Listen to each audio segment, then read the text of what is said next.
धन धन सतगुरु तेरा ही आसरा। मालिक की प्यारी साध संगत जी, अब अपना तन मन एकाग्र करके पूज्य गुरु जी के अनमोल पवित्र मुख वचनों को श्रवण करना है जी। धन धन सतगुरु तेरा ही आसरा। उस ओंकार, उस सुप्रीम पावर, गॉड खुदा रब वाहिगुरु राम, जिसने ब्रह्मा विष्णु महेश सबको बनाया, जो सुप्रीम पावर का नाम जपेगा, उस ओंकार की भक्ति करेगा, काल तो क्या महाकाल भी उसका बाड़ बांका नहीं कर सकता। ईश्वर के नाम में खूब मस्ती है, पर आएगी उसे जो मालिक से जुड़ा हुआ है।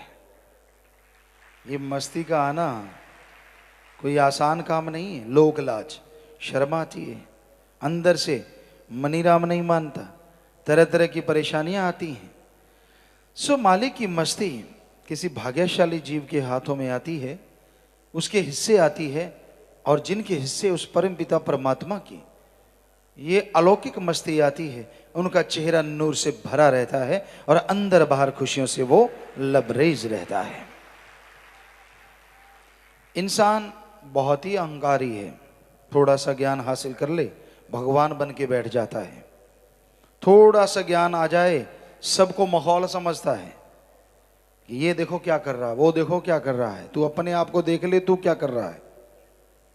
अहंकार कि मुझे ज्यादा ज्ञान है, मैं ज्यादा विद्वान हूं। रावण से बड़ा विद्वान जल्दी से हुआ नहीं, चारों वेदों का टीकाकार पंडित था वो। अहंकार किया, और जिसने भी अहंकार किया उसको मार एक दिन जरूर पड़ती है। जो अपने आप को बड़ा साबित करते हैं वो सबसे छोटे हुआ करते हैं। रूहानियत में अल्लाह वाहिगुरु राम के नाम में अगर कोई चलना चाहता है तो दीनता नम्रता धारण करनी होगी। अहंकारी पुरुष समाज में इज्जत हासिल नहीं कर सकते, तो राम की दरगाह में तो जाने का सवाल ही पैदा नहीं होता। इसलिए दीनता, नम्रता भक्तों के गहने होते हैं। जो जितना दीन नम्र होता है उतनी ही मालिक की खुशियां मिलती हैं। चाखा चाहे प्रेम रस, राखा चाहे मान, एक म्यान में दो खड़ग, देखा सुना ना कान। जैसे एक म्यान में दो तलवार नहीं आती, वैसे एक शरीर में गुस्सा, अहंकार और मालिक का सच्चा प्यार इकट्ठे नहीं रहते। जिनके अंदर मालिक का प्यार होता है उनके अंदर अहंकार नहीं होता, और जिनके अंदर अहंकार होता है उनके अंदर मालिक का प्यार नहीं होता। सिर्फ कपड़े पहन लेने से, सिर्फ दिखावा कर लेने से कोई भक्त नहीं बनता।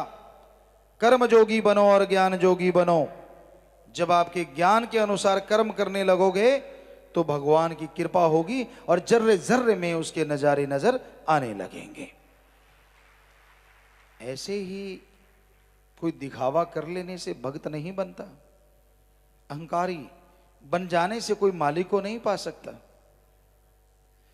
तो भाई ये मालिक की मस्ती, ये मालिक का रंग जिन भाग्यशाली जीवों पे चढ़ता है, वास्तव में वो भाग्यशाली होते हैं। हमने हमारे हिंदू धर्म के सारे वेद पढ़े, पवित्र गीता, रामायण, महाभारत पढ़ी, और इस्लाम धर्म की पवित्र कुरान शरीफ, कुरान मस्जिद पढ़ी, सिख धर्म की पवित्र गुरबाणी, ईसाई धर्म की पवित्र बाइबल, शेख फरीद, नामदेव, धन्ना भक्त, रविदास, बौद्धिस्ट, जैनिस्ट, जैसे भी पवित्र ग्रंथ मिलते रहे, पढ़ते रहे, पढ़ रहे हैं। और हमने रिसर्च किया, सभी धर्मों में यह लिखा है उस प्रभु की भक्ति में जो शक्ति है, वो जो अंगहीन अपंग होते हैं उनमें ऐसी मस्ती भर देते हैं कि वो पहाड़ों पे चढ़ जाया करते हैं, गूंगे ज्ञान सुनाने लगते हैं। कईयों को लगा होगा ये सत्संग तो उठ के क्यों नाचने लगती है। धर्मों में लिखा है, अकल के अंधो नाच रे मन नाच, गुर के आ गए नाच।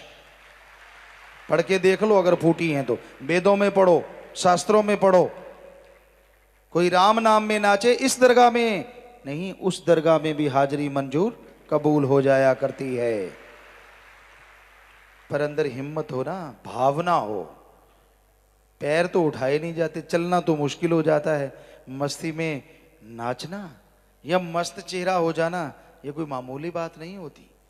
जब वो तार हिलाता है तभी आदमी नाचता है। आजकल इतनी परेशानियां हैं, चेहरे तो ऐसे बने रहते हैं जैसे खेसदरी में सलबट पड़े हों, नाचना तो दूर की बात। चेहरे से चिंता की लकीरें तो मिटती नहीं, बनता है अपने आप को भक्त। तो भाई भक्त बन जाने से या भक्त नाम रखवाने से कुछ नहीं होता। नाम क्या है? शेर सिंह। डर क्यों रहा है? सामने कुत्ता खड़ा है। तो कहने का मतलब आप कोई भक्ति चोला पहन लो या भक्त नाम रखवा लो, ये नहीं है कि आप भगवान को पा गए। भगवान को जो पाया करते हैं चेहरा ही अलग हो जाता है, चेहरे पे एक नूर होता है, अंदर एक सरूर होता है, वो निर्भय और निर्वैर हो जाया करते हैं। ईश्वर के उस ओंकार के नाम का जाप करो, जिसका जाप करने से सारे देवी देवता भी प्रसन्न, आपकी आत्मा को परमात्मा मिले और आप प्रभु की कृपा दृष्टि के काबिल बनते चले जाएं। तो ईश्वर का नाम जपना, अल्लाह वाहिगुरु गॉड खुदा रब की इबादत करना इस कलयुग में है तो मुश्किल, पर असंभव नहीं है। आप उसका जाप कीजिए, उसका अभ्यास कीजिए। ना घर छोड़ना है, ना परिवार छोड़ना है, ना धर्म जात मजहब छोड़ना है, ना भगवान रुपए पैसे लेता है। ये तो आदमी देता है और आदमी उठा के जेब में डाल लेता है। ये बिल्कुल गलत है। जब भगवान एक पैसा नहीं लेता तो इंसान क्यों लेता है? वेदों शास्त्रों में लिखा है भगवान से मांगो, ये नहीं लिखा भगवान को दो। भगवान से मांगो अच्छी धरती, अच्छा पानी, अच्छी हवा, अच्छी संतान, अच्छी तंदुरुस्ती। अरे भगवान से मांगना है तो भगवान को मांगो। इस्लाम धर्म में आता है अल्लाह रहमो करम का दाता है। कायदे से मांगो, वो इतना रहमो करम बरसाता है, दामन छोटे रह जाते हैं, रहमो करम मूसलाधार बरसता चला जाता है। सिख धर्म में लिखा है जो मांगे ठाकुर अपने से सोई सोई देवे, लेवे नहीं देवे। इंग्लिश फकीर कहते हैं गॉड देता है लेता नहीं। जो उसके नाम पे लेते हैं वो भक्ति नहीं हो सकते। संत बनना या मालिक के दर्शन करना तो दूर की बात, सब ढकोसला है। क्योंकि जब भगवान नहीं लेता, या तो हमारे सामने भगवान को दे के दिखाओ या फिर उसके नाम पे मांगना छोड़ो। हम गारंटी देते हैं वो ओम हरि अल्लाह राम वाहिगुरु गौड़ खुदा रब दाता था, दाता है और दाता ही रहेगा। वो मंगता नहीं हो सकता। उसका नाम लेके खाने वालों की कमी नहीं है। अरे जब बड़े बड़े अवतार, बड़े बड़े संत, बड़े बड़े गुरु, पीर पैगंबर करके खा सकते हैं तो कहां लिखा है कि आप मांग के खाओ? रूहानियत इन चीजों को नकारती है कि नहीं, कर्म जोगी होना चाहिए, कर्मठ और ज्ञान जोगी होना चाहिए। कर्म करके खाओ, ज्ञान का दीप जलाओ, पहले खुद का अंधेरा मिटाओ फिर दूसरा का मिटाने चलना। तो भगवान को दाता है, दाता था और दाता ही रहेगा।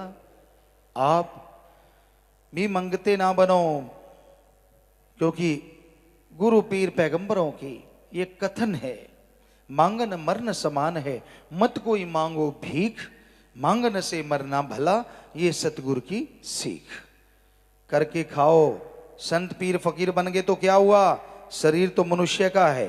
कर्म करो, अच्छे नेक कर्म करो, कड़ा परिश्रम करो। हिंदू धर्म में लिखा है, इस्लाम धर्म में हक हलाल की रोजी रोटी, सिख धर्म में दशानवां दी किरत कमाई और इंग्लिश फकीर हार्ड वर्कर बनो। हर धर्म पुकार पुकार के कह रहा है, पर फिर भी कईयों को बैठे बैठे खाने की आदत पड़ जाती है। जब हम ये बातें सुनाते हैं उनको अच्छी नहीं लगती, तिलमिला जाता है। तो भाई हकीकत यही है, वास्तविकता यही है।